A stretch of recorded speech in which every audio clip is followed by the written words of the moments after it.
Liberty corner में परवेज रोशन आपकी खिदमत में सलाम पेश करता है। डीजीए बीकेके 2020 पर आज बहुत ही अहम शख्सियत आज हमारे साथ है।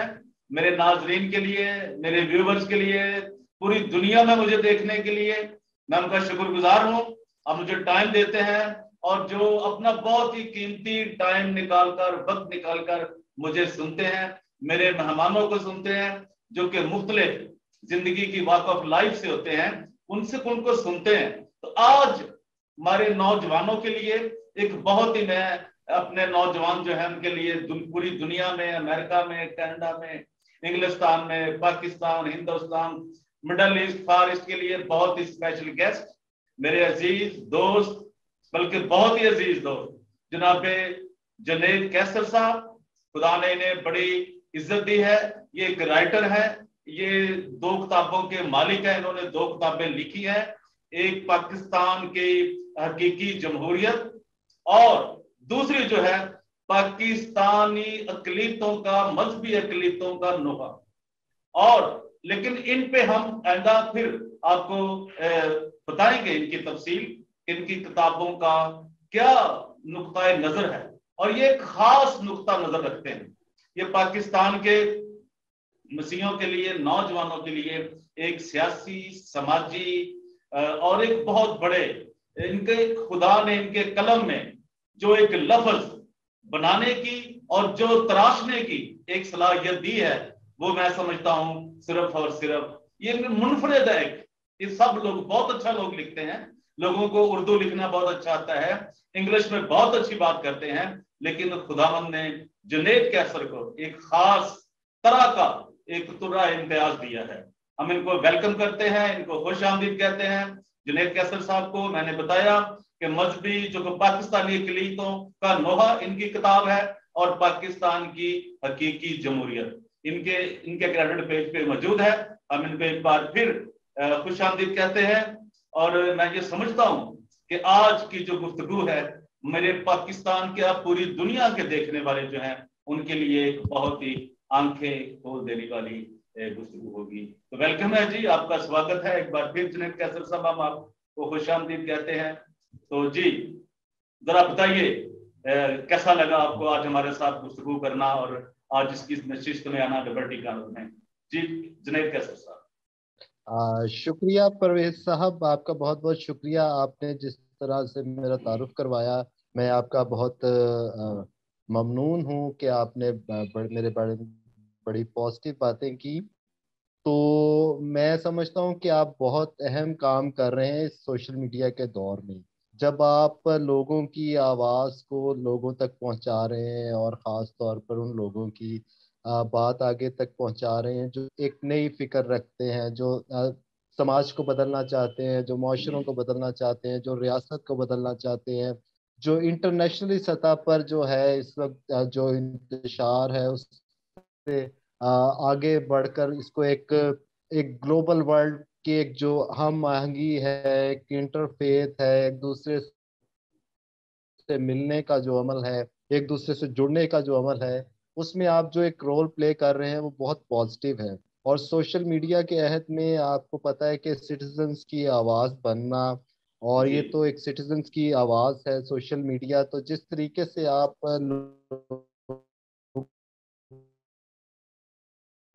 डेफिनेटली लाइक ए तहसीन है, और मैं आपको रियली इस पे मुबारकबाद देता हूँ कि आपने बहुत कम अरसे में इतना अच्छा चैनल जो है, यूट्यूब चैनल स्टैब्लिश किया, की मदद कर रहे हैं, उनकी रहनुमाई फरमा रहे हैं। जुनैद साहब, हम आपसे जानना चाहेंगे कि पाकिस्तान में जो मसीही अकलीतें हैं इनके मसाइल क्या हैं सर? जुनैद साहब जरा बताइए, हमें तफसील के साथ बताइए। शुक्रिया परवेज रोशन साहब। एक तो मैं समझता हूँ कि मसाइल जो एक पाकिस्तान का एक आम शहरी जो फेस कर रहा है, वो मसाइल तो बिलअमूम वही हैं, गुर्बत है, पसमानदगी है, अनसर्टेनिटी है, और एक ब्राइट फ्यूचर का नजर ना आना है। और इसके अलावा माशरे में जो तकसीम दर तकसीम का अमल है, और जी समाजी तासुबात की जो शक्लें हैं, जो एक हैव और हैव नॉट्स के दरमियान जो बढ़ते हुए फासले हैं, मिडिल क्लास का ख़त्म होना है, और बाकी मसाइल जो हैं, जमहूरियत से जुड़े हुए मसाइल, वफाकियत से जुड़े हुए मसाइल, इदारों के दरमियान एक तनाव और जी तजादम, जी और उससे जन्म लेने वाले बहरान जो हैं, वो तो है ही, वो तो सब पाकिस्तानी उसका सामना कर रहे हैं। लेकिन जी जी इसमें जो एक बुनियादी जो खसूस जो अक़लियतें जिन मसाइल का सामना कर रहे हैं, उसका ताल्लुक नफरत, तासुब और इम्तियाजी कवानीन से है, और एक आइडेंटिटी का जो कॉन्सेप्ट है उससे है। पाकिस्तान में जो लिटरेचर प्रोड्यूस हुआ, जिस तरीके से एक गैर नुमाइंदा हुकूमतें रहीं, उनका एक जी प्रिंसिपल ये रहा कि किसी न किसी तरीके से जो है अवाम के दरमियान डिवाइड एंड रूल के तहत जो है गवर्नेंस की जाए। तो जी ये एक ब्रिटिश का भी फार्मूला था, जब यहाँ पर एक कॉलोनियल स्ट्रक्चर था, और एक बाहर की जो ब्रिटिश सरकार थी उसको गवर्नेंस के लिए और हुक्मरानी के लिए एक डिवाइड एंड रूल के प्रिंसिपल्स जो थे वो अपनाने पड़े। जी जी तो चूंकि पाकिस्तान में एक जमहूरी कल्चर डेवलप नहीं हो सका, तो फिर यहाँ पर जो गैर नुमाइंदा हुक्मरान आए, तो उन्होंने भी डिवाइड एंड रूल की जो पॉलिसीज थी जी उनको अपनाया। इसके लिए हमारे यहाँ नफरत पर मबनी लिटरेचर प्रोड्यूस हुआ। फिर उसके बाद जुदा गाना इंतखाबात का एक कॉन्सेप्ट डेवलप हुआ, जिसमें ये था कि मिनॉरिटीज़ के जो नुमाइंदे थे वो अलहदा हो गए, और उनका अक्सरियत की मेन स्ट्रीम पॉलिटिक्स जो था उसमें कोई अमल दखल नहीं रहा, उसमें कोई शराकत दारी नहीं रही। तो जी इस जी वजह से एक एलिनेशन का जो अमल है बाकायदा, वो हमें नजर आता है कि मिनॉरिटीज जो हैं वो बिल्कुल ही ला ताल्लुक हो गई, या उनको ला ताल्लुक कर दिया गया मेन स्ट्रीम पॉलिटिक्स से।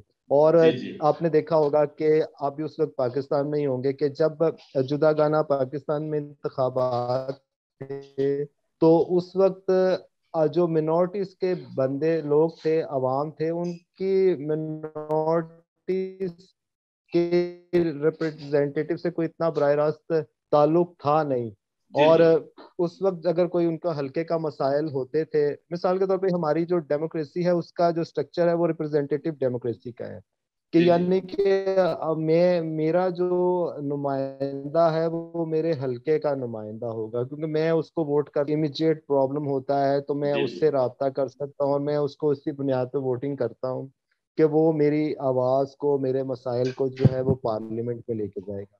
जी तो जी जब आपका ये ताल्लुक खत्म हो गया, और जमहूरियत में जो मेन जो व्हीकल होता है इसको चलाने वाला, पॉलिटिकल पार्टी होती है, तो जी जी जब आप पॉलिटिकल पार्टी से ही अलहदा होकर तीन चार बंदों के रहमो करम पर हो गए, जो कि पूरे पाकिस्तान की नुमाइंदगी कर रहे होते थे, जी तो जी जब कोई अकलीती कोई मसला पैदा होता था किसी हलके में, किसी इलाके में, तो आप जब अपने MNA MPA लोकल से वहां पे रब्ता करते थे, तो वो कहते थे कि आपका तो हमसे ताल्लुक ही कोई नहीं, आप तो अपने MNA या MPS से रब्ता करें। तो जी उनसे जी कैसे रब्ता हो, उनसे कैसे उन तक कैसे बात पहुंचाई जाए। तो ये एक बड़ा मुश्किल अमल था, और इससे जो मिनॉरिटीज थी वो मेन स्ट्रीम पॉलिटिक्स से कट गई, मेन स्ट्रीम लोगों से कट गई।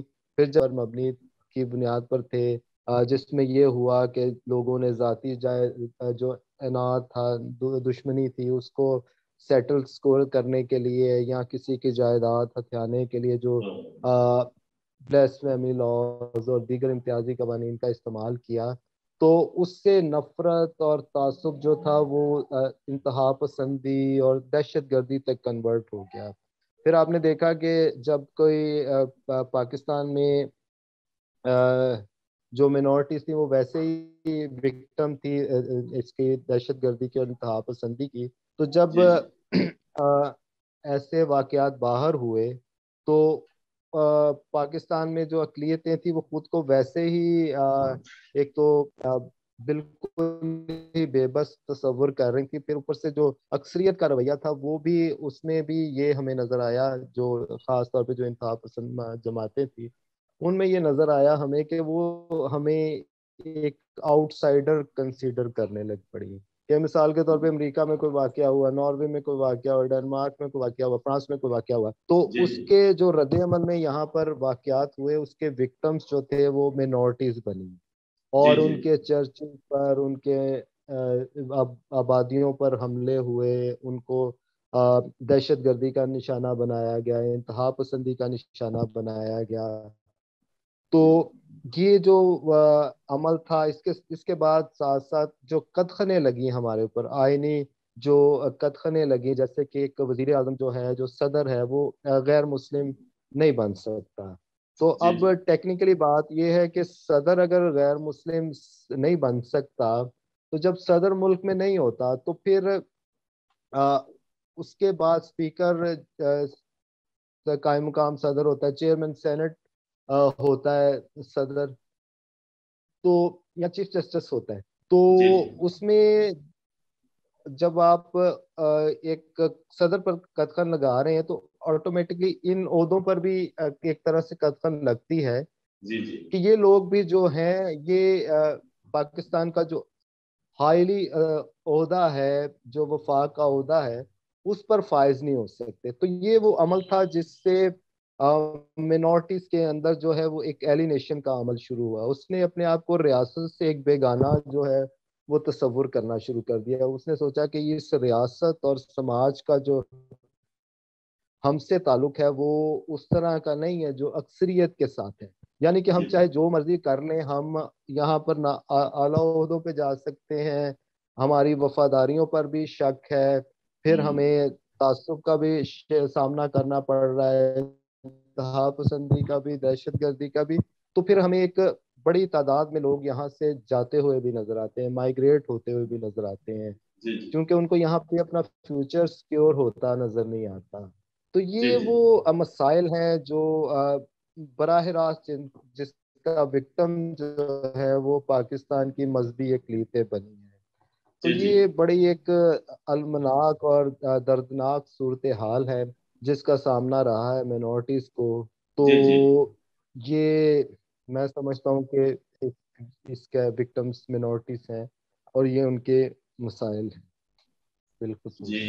थैंक यू, आपने बड़ी तफसील से आज ये, मैं समझता हूँ किसी नौजवान ने और फिक्री सोच के हामिल शख्सियत ने आज एक बड़ी तफसील के साथ ये जो डिस्क्रिमिनेशन है उस पर एक बात की है।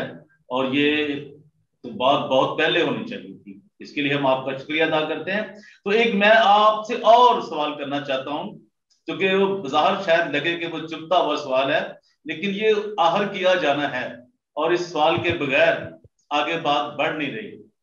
तो मैं आपसे ये पूछना चाहूंगा जुनैद साहब कि बहुत से मुख्तलिफ जो हैं रिपोर्ट्स आई, सर्वे हुए, उसमें जो मजहबी अकलीतें हैं इनकी तादाद कम हुई है बहुत ज्यादा। तो इसकी आखिर वजह क्या है? आप किस नजर से देखते हैं कि आखिर ये जो मजहबी अकलीतें हैं, इनकी जो पॉपुलेशन है वो कम होती जा रही है दिन ब दिन, तो आखिर इसकी क्या वजह है? कुछ बताएंगे आप इस बारे में? ये एक बड़ा लम्हा फिक्रिया है पाकिस्तान के लिए कि पाकिस्तान में मिनॉरिटीज जो हैं वो अपने जी आप को गैर महफूज और एक बेगाना, तो एक बेगाना आइडेंटिटी, एक ऐसी आइडेंटिटी जिसका ताल्लुक बराह रास्त रियासत से नहीं है, वो अपने आप को जी जी तस्वुर करके इस मुल्क से जो है माइग्रेट हो रही है। इसके इकोनॉमिक रीजंस भी है, इसके रिलीजियस परसिक्यूशन से भी ताल्लुक है। तो ये जो आप बात कर रहे हैं ये दुरुस्त है, सर्वे रिपोर्ट्स भी हैं, और इसमें फरह नाज इस्फहानी साहिबा की बुक भी है जिसमें उन्होंने जी बड़ी जी तफसील से बताया है कि पाकिस्तान में मिनॉरिटीज किस तरीके से जो है वो कम हो रही हैं, और ये एक बड़ा लम्हा फिक्रिया है। तो जी जी मुझे लगता है कि रियासत अभी तक इस मामले को कुछ संजीदा लेने के लिए तैयार नहीं है। जी अभी जी मैं देख रहा था, एक हमारे जो सूबाई मिनिस्टर हैं, तो जी जी उनका एक दिन जियो पे प्रोग्राम था सुहेल वड़ाइच साहब के साथ। तो जी जी उसमें उनसे ये सवाल किया गया, तो उन्होंने जो जवाब दिया, उन्होंने तो मुझे हैरत ज़दा कर दिया। मैंने ओ सोचा कि ये किस किस्म के गैर संजीदा लोग जो हैं वो हुक्मरान हैं इस वक्त। हम्म, उनका कहना था कि जी, ये तो मुझे खुद उनसे पूछा गया कि पाकिस्तान में मिनॉरिटीज की तादाद जो है वो कम हो रही है, तो इस पे उन्होंने कहा कि मुझे इसकी कोई वजह तो नजर नहीं आती, क्योंकि क्रिश्चियंस के यहाँ तो बच्चे भी बहुत ज्यादा पैदा होती है। तो तो मैं समझता हूँ कि इतने ये तो जुनैद साहब उन्होंने नॉन सीरियस का और बहुत अपना ही गैर गैर संजीदगा एक उन्होंने जवाब दिया जो कि उनको जेब नहीं देता। तो मैं समझता हूँ ये उनको जेब क्या दे, उनको तो शायद इसका एहसास भी नहीं है कि उन्होंने क्या कहा है। अब उनसे हम क्या कह सकते हैं, ये तो एक बहुत बड़ी गैंग का कोई हिस्सा ही है। ये कोई हुक्मरान तो नहीं लगता मुझे, उससे इनका कोई तल्लक नहीं लगता। एजाज आलम साहब का जो उन्होंने बात की है। जी जी जी जी, सॉरी जो मैंने गैंग आपको। आप कह रहे हैं, मैं तो समझता हूँ ये, जी जी, ये गैर जो पीटीआई है, ये तो है ही गैर संजीदा लोगों का एक ग्रोह, ओ, जिनमें मुख्तलिफ मफादाती ग्रोह जो है इकट्ठे हो गए और उन्होंने कौम को गुमराह किया। और ये एक घुसपैठी है, आप समझते हैं ना, ये पीटीआई जी जी घुसपैठी है। और ये आप देखेंगे कि ये कितनी जल्दी गायब होंगे, कि ये एक तरह के ना, ये बबल है, सियासी बबल है। और ये सारे गैर संजीदा और गैर पॉलिटिकल लोग हैं, इनका कोई सियासी बैकग्राउंड नहीं। अभी आपने देखा फैसल वाडा जी की जो नाअहली हुई है, ये इस अमल का आगाज हो गया है। जी तो जी जी इनको, रियासत को इन मामलात को बड़ी संजीदगी से लेना चाहिए। ये जी जी जी माइनॉरिटी से रिलेटेड है कि आपकी एक कौम, हम कोई बाहर से तो आए हुए लोग नहीं है, ये तो लोकल यहाँ के लोग हैं, यहीं के इंडिजिनस लोग हैं, यहीं जी पे जी पैदा हुए, यहीं पे इन्होंने मरना है। तो आप रियासत को चाहिए कि इनके मसाइल को, जो इनकी बेगानगी के जो रेफरेंस हैं, उनको ख़त्म किया जाए, इनके साथ मुकालमा जी किया जी जाए, इनके साथ डायलॉग किया जाए, इनको दोबारा मेन स्ट्रीम में लाने के लिए कोशिश की जाए। तो इस तरीके के जो गैर संजीदा बयानात हैं और गैर संजीदा रवैया है, ये इस अमल को मेरा ख्याल है बढ़ाएगा, कि लोग सोचेंगे कि हमारे मिनिस्टर्स इतने गैर संजीदा और इतनी इस किस्म का रवैया रखते हैं। तो ये मैं समझता हूँ बड़ा अफसोसनाक अमर है। ये बहुत ज्यादा अफसोस जुनैद साहब, जितना भी अफसोस किया जाए वो कम है। मैं ये समझता हूँ बहुत बड़ी ज्यादती की इन्होंने। और मैं समझता हूँ कि इनका एक लैक ऑफ नॉलेज भी है, उनको इतना नॉलेज भी नहीं है। और उनको तो सियासतदान नहीं होना चाहिए था, लेकिन जो वो थे वही रहते तो अच्छा था। चलिए, आपने जो तफसील बताई, ये बहुत ही शर्मिंदगी सिर्फ पाकिस्तान के अकलीतों के लिए नहीं, बल्कि आलमी दुनिया के लिए भी बहुत शर्मिंदगी का सबब है जो इनकी ये कारस्तानी है, जो इनका जो इनकी जो उन्होंने कारकर्दगी दिखाई है। तो एक और सवाल है मेरा आपसे, अब मैं बढ़ते हैं इख्तिताम की तरफ, लेकिन मैं आपसे दो सवाल चाहूंगा, लेकिन अलग अलग मैं उनकी आपसे ये सारे इस पे मसाइल पे गुफ्तगू चाहूंगा। तो मुझे बताइए जुनैद साहब, आपकी नजर में जो आप समझते हैं कि अकलीतों का इन मसाइल का हल क्या है, इन मसाइल का हल क्या है, पाकिस्तान की जो अकलीतें हैं इनके बारे में बताइए, इन मसाइल का हल क्या है। जी जुनैद कैसर साहब। जी, इसमें कोई रॉकेट साइंस नहीं है, और ना ही हमने कोई व्हील को री इन्वेंट करना है। व्हील भी मौजूद है, सारे इजरियत के जो हम्म, मामलात है, नफरत, तासुब और इम्तियाजी कवानीन, कई मसाइल को हल करने के मॉडल्स मौजूद हैं। यूरोप ने इस मामले को हल किया, अमेरिका में इस मसले को हल किया, डेवलप्ड कंट्रीज में हमें इसकी जानिब पेशरफ्त होती दिखाई देती है कि इन लोगों ने अपने मसाइल को किस तरीके से हल किया। जी उन्होंने जी अपने मसाइल को जमहूरियत से हल किया, फेडरलेशन के जो प्रिंसिपल्स हैं बुनियादी, लिबरल जो फिलोसफीज हैं, जो एक इर्तिका, इंसानी इर्तिका के बाद जो इल्म उसने हासिल किया, उस रियासत ने उसको अप्लाई किया, तो जी फिर जी उन्होंने इन मसाइल का हल ढूंढा। और वो एक मसाइल के, एक नई लहर और एक नई वेव तरक्की की मिडल ईस्ट में नजर आती है, खास तौर पे इब्राहिम अकॉर्ड्स के हवाले से एक नई रोशन बाब का वहाँ पर इजाफा हुआ है।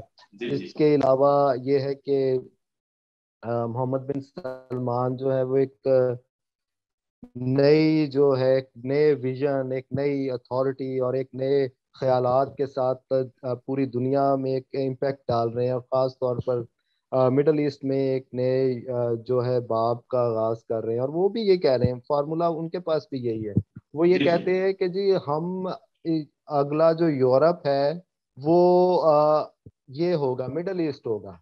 वाह वाह। मिडल ईस्ट में मतलब वो फॉलोइंग फॉलोइंग उसी को है, उन्हीं जी जी प्रिंसिपल्स को फॉलोइंग है, उन्हीं लिबरल वैल्यूज की, वही इंसानी इक़दार की वैल्यू है, वही जदीद रुझानात की जो है पैरवी है। तो जिसकी बुनियाद पर इंसान जो है उसने तरक्की की है। इंडिविजुअल फ्रीडम है, सोशल रिस्पॉन्सिबिलिटी है, रूल ऑफ लॉ है, कॉन्स्टिट्यूशनलिज्म है, फ्री जी जी मार्केट इकोनॉमी है। और जो आप एक जो है लिबरल अप्रोच के तहत जो कॉन्टेम्प्ररी वैल्यूज हैं उनसे लड़ते झगड़ते नहीं हैं, उनसे जी उनको अपनाते हैं, उनके खिलाफ कोई मुखालफाना प्रोपेगेंडा इस शक्ल में नहीं करते कि आप उसके कोई मुखालिफ खड़े हो जाएं, बल्कि आप अ, उससे सीख कर और उसके अपने हालातों वाक़यात के मुताबिक जो है अपनी रियासत और समाज में तब्दीलियां लेकर आते हैं। जी तो जी अगर इन प्रिंसिपल्स को अपनाया जाए और एक सेकुलर लिबरल और एक डेमोक्रेटिक विजन के साथ रियासत को असर नौ जो है उसकी पॉलिसीज का जायजा लिया जाए, तो मैं समझता हूँ पाकिस्तान की अक़लियतों के बहुत सारे मसाइल, और बल्कि अक़लियतों के क्या, पाकिस्तान के एक आम शहरी के मसाइल हल हो जाएंगे। ये तो और बहुत वो बड़ी भी अपने आप। ये बहुत बड़ी बात आप कर रहे हैं जी। जुनैद साहब, आपने बहुत बड़ी बात की है, बहुत बड़ी बात की है। और मैं शुक्रगुजार हूँ कि आपने मेरे इस फोरम से और आपने इस चैनल पे आज दुनिया की आंखें खोलने के लिए बहुत बड़ा दर्ज दिया है। जी सॉरी, मैंने आपको इंटरप्ट किया था। जी प्लीज। जी जुनैद साहब। जी इसमें यही मैं कह रहा था कि आप जो दुनिया के जो ट्राइड एंड टेस्टेड फार्मूलाज हैं उनको अपने हालातों वाक़यात के मुताबिक देखें और उन्हीं के बुनियाद पर, उन्हीं रुझानात, उन्हीं इक़दार के बुनियाद पर अगर आगे बढ़ने की कोशिश करें तो पाकिस्तान भी एक तरक्की याफ्ता अक़वाम की फहरिस्त में दाखिल हो सकता है। आप इकोनॉमिक सेंट्रिक जो है वो फॉरेन पॉलिसीज को बनाएं, और ममालिक बाय लेटरल रिलेशनशिप जो है, आपके जो रीजनल कोऑपरेशन जो है उसकी बुनियाद जो है इकोनॉमिक सेंट्रिक हो, ट्रेड सेंट्रिक हो। जी आप लोगों की खुशहाली के लिए काम करें, आप मईशत को तरक्की दें, आप तजारत को तरक्की दें, आप सियासत को तरक्की दें, आप मईशत को तरक्की दें, आप अपनी सकाफत को तरक्की दें। सकाफत जो है वो लिबरल हो, आपकी एक जो हमारी सूफियाना कल्चर है, एक रवादारी की बुनियाद पर जो सकाफत है जिसमें रंग है, खुशबू है और जी जी उसमें मोहब्बत है, आप उसको फ़रोग़ दें, ना कि आप नफ़रत को फ़रोग़ दें और इंतहा पसंदी और अदम रवादारी को जो है उसको फ़रोग़ दें। तो ये वो गोल्डन प्रिंसिपल्स हैं जो मैंने भी नहीं बनाए, ये तो सदियों के जो है इर्तिका के बाद इंसानों ने सीखे हैं। तो अगर हम उनको डिनाई करेंगे तो आगे कैसे बढ़ा जा सकता है? जब हम एक प्रिंसिपल्स को बुनियादी तरक्की के जो प्रिंसिपल्स हैं उन्हीं को डिनाई कर रहे हैं तो हम आगे कैसे बढ़ सकते हैं? तो आप जो अरबाब इख्तियार हैं हमारे, उनको समझना चाहिए इन बातों को। और जी जी चूंकि अब हमारे पास टाइम नहीं रहा, अगर हम इस टाइम को प्रॉपर यूटिलाइज नहीं करते तो हम जितना पीछे, इससे भी पीछे चले जाएंगे, क्योंकि जो दीगर अक़वाम है वो बहुत तेजी से आगे तरक्की कर रही हैं। वो नए जो है अलायंस बना रही हैं, नए तजारती मुआहदात कर रही हैं, नए जो है स्ट्रेटेजिक अलायंस बन रहे हैं, रीजन्स में बन रहे हैं, ग्लोबल सतह पे बन रहे हैं और बायलैटरल सतह पे बन रहे हैं। तो ये वो चीज़ें हैं जिनको इग्नोर नहीं करना चाहिए, अगर करेंगे तो हम यहीं पे खड़े रहेंगे। जी। तो आखिर में मैं चाहूंगा कि आप हमें ये बताएं कि पाकिस्तान के ऊपर जो मुसल्लत की गई थी गवर्नमेंट, पीटीआई की गवर्नमेंट, क्या इससे आपको कोई खैर की, कोई अच्छी है तवक्को, या आप इनको जलता हुआ देख रहे हैं? ये जरा हमें बताइए, क्योंकि आप भी एक सियासी विजन रखते हैं और एक बहुत बड़ी पाकिस्तान की एक बहुत बड़ी सियासी पार्टी से आपका एक तल्लक भी है, और आप बड़े मेन स्ट्रीम हैं उस पार्टी में। तो मैं चाहूंगा कि आप जरा इस पे बताएं कि ये जो पीटीआई की एक गैंग है, ये जो माफियाज का एक गैंग है, टोला है, क्या ये, इससे आप सोचते हैं कि कोई बेहतरी की तवक्को हो सकती है? प्रवीण साहब, अब इस हुकूमत का जाना जो है ना ये ठहर चुका हुआ है, क्योंकि जी ये जी नालायकों और नाहलों का एक ऐसा टोला है जिसको मुसल्लत किया गया था, और इसको एक तजर्बे के तौर पर जिन्होंने किया था वो भी अब ये कह रहे हैं कि ये हमारा तजर्बा जो है वो नाकाम इसलिए हुआ क्योंकि एक बिल्कुल ही गैर संजीदा किस्म के लोग हैं जी जिनकी ना कोई सियासी तरबियत भी नहीं हुई हुई थी, और इनको बस आप समझ लें कि इसमें ये है कि एक टर्म यूज करते हैं इनके लिए, वो मैं कहने लगा था, फिर मैंने कहा शायद इस टर्म को यूज ना किया जाए। तो जी वो जी टर्म्स इनके यूथियाज इनके लिए टर्म यूज करते हैं, मतलब इनको कुछ नहीं पता, एक यूथ किस्म के लोगों को गुमराह करके उनको गुमराह करके मिसलीड करके उसके जरिए एक एक बबल सा क्रिएट किया गया था सियासी, जिसमें ये बताया गया था कि हम जो हैं बाकियों से बहुत बेहतर हैं, करप्ट नहीं है, और हम एक अहल जो है गवर्नमेंट जो है वो प्रोड्यूस करेंगे। तो जी जी इमरान खान खुद भी कहते थे कि जी मेरे पास 200 बंदों की टीम है, जब वो आएगी तो पता नहीं क्या हो जाएगा, और हमारे पास प्रोफेशनल्स हैं, और उनके उनकी जो है उनकी जो कैपेबिलिटीज हैं वो इतनी ज्यादा है कि हम इन जितने भी मसाइल हैं उनको हल कर लेंगे। लेकिन फिर आपने देखा कि इनकी जितने भी एक्सपर्ट्स थे वो तो सारी एक्सपोज हो गए। असद जी जी उमर को वजारत दी गई मुइशत की, तो वो भी बिल्कुल नाअहल हो गए, फिर बाहर से इनको बंदे लाने पड़े। इसका मतलब ये है कि इन्होंने बिल्कुल ही कौम के साथ झूठ बोला था, फ्रॉड किया था। पीटीआई जो है वो एक फ्रॉड का नाम है। वाह वाह और ये जितने भी लोग हैं ये एक तरह के घुसपैठी हैं, जिन्होंने कौम को मिसलीड करके इक़्तिदार पर कब्जा किया, और अब ये इनके आहिस्ता आहिस्ता जो है सब जो करप्शंस के और जो इनके बयानिए थे उनकी उनकी जो असल हकीकत है वो अवाम के सामने आ चुकी हुई है। जी और जी अवाम अब अगर ये अवाम के सामने जाते हैं तो मैं समझता हूँ इनको अवाम जो है इनका बहुत बुरे तरीके से इस्तकबाल करेगी। जी जी अभी आपने देखा कि शहबाज गुल साहब जो है, हाँ शहबाज जी, गिल साहब शहबाज जो गिल है, साहब फैसलाबाद में जो उनके साथ हुआ। जी जी जी जी जी जी, फैसलाबाद में जो अभी उनका हशर हुआ ये अभी तो कुछ भी नहीं है, ये तो हम्म इब्तदा है। अवाम इनके साथ इतना बुरा ट्रीट करने जा रही है कि ये सोचेंगे कि हमने क्या किया है। ओहो क्योंकि इनके जो इन्होंने जो अवाम को गुर्बत, पसमानदगी और कर्जों के बोझ तले दबाया है, और महंगाई का जो रिकॉर्ड सामना है, और एक आवाम जो जिस तरीके से इस वक्त महंगाई की चक्की में पिस रहे हैं वो आप इमेजिन नहीं कर सकते। आपके ओहो। अगर यहाँ पर आपको वैसे तो खबरें मिलती ही होंगी कि यहाँ पर एक आम आदमी का जी जिंदा जी जी रहना, वो सांस लेना भी जो है वो बहुत मुश्किल हो गया। इतनी महंगाई हो चुकी है, करप्शन के भी इनके तो गवर्नमेंट के अपने मिनिस्टर्स का और बाकी लोग कह रहे हैं कि जी करप्शन के तो रिकॉर्ड टूट चुके हुए हैं। मतलब जो ओहो। काम पहले मतलब 500 में होता था वो 25,000 में अब होता है। ठीक है, तो ये जी जी जी करप्शन की और ये सूरत हाल है इस वक्त पाकिस्तान की। तो बहरहाल लेकिन कौम के लिए खुशखबरी ये है कि इससे जल्द, इस अजाब से जो है जल्दी छुटकारा मिलने वाला है। अभी आपने देखा नाअहलियों का मौसम भी शुरू हो गया है, और आज फैसल वोडा की जो है वो नाअहली हुई है। फिर अभी जो है इत्तेहादी जो है वो भी साथ छोड़कर जा रहे हैं। जी फिर जी जो है इनके अंदर भी बहुत दरारें हैं, और बहुत सारे अभी एक जो अभी मुलाकात हुई जरदारी साहब की और इनकी अ, बिलावल साहब के साथ, शहबाज शरीफ साहब की और जी मरीम जी नवाज की थी, मोहम्मद शहबाज की।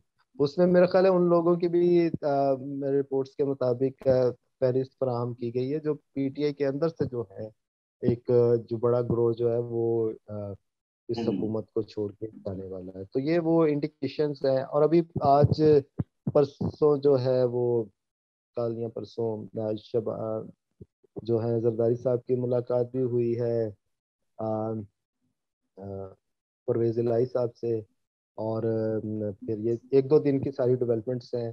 फिर एमक्यूएम का वक्त जो है वो भी गया है, आ, उसकी मुलाकात हुई है शहबाज शरीफ से। तो आप इससे अंदाजा लगाएं कि होता तो ये है कि गवर्नमेंट अपोजिशन जो है वो इत्तेहादियों से रब्ते करते हैं, तो यहाँ पर तो इत्तेहादी खुद रब्ते कर रहे हैं कि जी जी अपोजिशन जी से, ये कह रहे हैं कि हमसे तो मतलब यहाँ तक भी रिपोर्ट्स आई हैं कि एमक्यूएम तो कह रही है कि जी ये रिपोर्ट्स के मुताबिक जो कुछ आई हैं रिपोर्ट्स के, एमक्यूएम भी बहुत नाराज है, बाकी भी सारे जितने भी इत्तेहादी हैं नाराज हैं। और जी जी एम काफ लीग ने तो ये कहा है कि हम इमरान खान के साथ नहीं, हम तो रियासत के साथ। तो अब रियासत जो है वो आपको भी पता है, मुझे भी पता है, तो जब तक रियासत साथ है, वैसे तो ये है कि रियासत भी अब न्यूट्रल हो चुकी हुई है, और वो अब इस नाअहल नालायक हुकूमत का जो बोझ है वो उठाने के लिए तैयार नहीं है।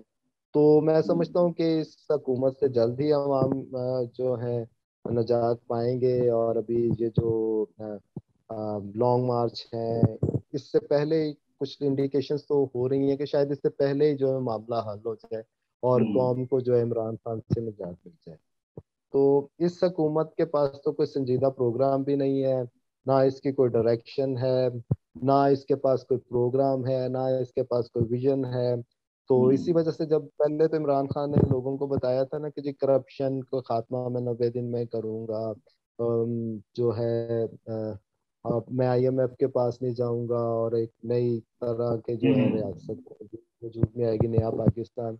लेकिन जैसे ही वो इक़्तिदार में आते हैं तो फिर उन्होंने रिलीजियस कार्ड खेलना शुरू कर दिया, क्योंकि रिलीजियस कार्ड उसी वक्त खेला जाता है जब आपके पास कोई माशी और सियासी प्रोग्राम ना हो। तो यहाँ पर भी हमें नजर आता है कि एक सियासी जो कार्ड है वो सियासी जो इश्यूज हैं वो मजहबी कार्ड्स के जरिए तय करने की कोशिश की जा रही है। तो जी। ये भी एक कलमिया है कि हम अपने जो सियासी मसाइल हैं उनके हल के लिए मजहबी जो हैं इस्तिलाहें और मजहब को इस्तेमाल करते हैं। तो ये भी एक बड़ी वजह है कि पाकिस्तान में जो है इंतहा पसंदी और जो प्योरली पॉलिटिकल इश्यूज हैं, इकोनॉमिक इश्यूज हैं, उनको उन्हीं के पैमानों पर हल करने की बजाय एक मजहब का रंग देकर कौम को भी मिसलीड किया जाता है और अपने इक़्तिदार की भी तवालत की जाती है। और इससे नुकसान जो है वो बहरहाल रियासत को होता है। तो रियासत को अपने जो है वही फिर बात आती है कि रियासत को जो है अपने जो है डायनामिक्स दुरुस्त करने चाहिए। उसको जी। किसी भी ऐसे ग्रोह को सपोर्ट नहीं करना चाहिए जो ए पोलिटिकल हो। मैं समझता हूँ इमरान खान एक ए पोलिटिकल शख्सियत थे, वो क्रिकेटर थे। उसको रियासत ने प्रमोट किया, जो वेल हम्म। स्टेब्लिश्ड पॉलिटिकल पार्टीज थी उनके खिलाफ यूज किया। तो जिससे बहरहाल पाकिस्तान का बहुत नुकसान हुआ है। और मैं समझता हूँ कि ये एक बड़ा अलमिया है पाकिस्तान के, मतलब ये जो 4-5 साल जाया हुए हैं इसमें कई जी। जी। मसाइल हल हो सकते हैं, जमहूरियत चलती रहती है। तो जी। ये है पाकिस्तान का एक और अलमिया कि यहाँ पर नॉन पॉलिटिकल और नॉन डेमोक्रेटिक रजीम्स को सपोर्ट करने का नुकसान भारत होता है। उसका नुकसान अक्सरियत को भी होता है और अकलियत को भी होता है। अकलियत को ख़ास तौर पे होता है क्योंकि वो पहले ही जो है वो हैव नोट्स में है। उनको उनकी मुआशी सूरत हाल जो है वो पहले से ही बुरी है। उनके पास इकोनॉमिक अपॉर्चुनिटीज उतनी इक्वल नहीं है।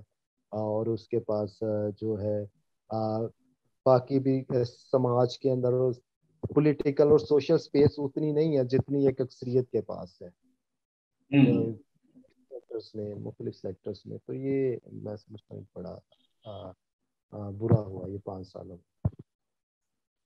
Thank you very much Junaid Kaiser sahab, आपने बहुत अपना टाइम दिया।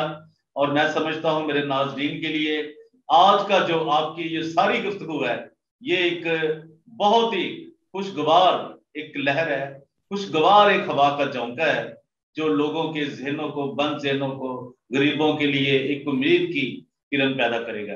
आपका बहुत बहुत शुक्रिया, आपने लिबर्टी कॉर्नर में अपना टाइम दिया। और मेरे तमाम देखने वाले जो ये भूल गए कि उन्होंने मेरे चैनल को DGA-BKK 2020 को उन्होंने सब्सक्राइब नहीं किया, वो जरूर करें, लाइक करें, शेयर करें और अपने कमेंट्स जरूर दें ताकि हम आपके लिए बेहतर से बेहतर खिदमत कर सकें। Thank you very much, God bless you all, thank you very much. शुक्रिया प्रोफेसर।